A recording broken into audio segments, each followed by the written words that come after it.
माशाल्लाह आज मेरे मुर्गी के बच्चों को तीसरा दिन है। माशाल्लाह ये 3 दिन के हो गए चारों, और मेरी मुर्गी ने 7 अंडे ख़राब कर दिए, क्योंकि पहली बार बिठाया था इसको, तजुर्बा भी इसे थोड़ा कम था।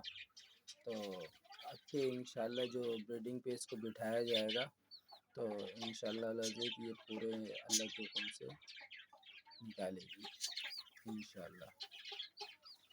ये अभी खूब मस्त हो रही है माशाल्लाह, नहा धो के फ्रेश हो रही है, क्योंकि अंडे उठा दिए हैं मैंने। इसके 7 अंडे थे जो कि इसने ख़राब किए। मैं आपको उसकी चंद झलकियाँ दिखाता हूँ। ये माशाल्लाह अपनी माँ के साथ चारों देख रहे हैं, माँ को नहा रही है, माँ उनको खूब गंदा कर रही है।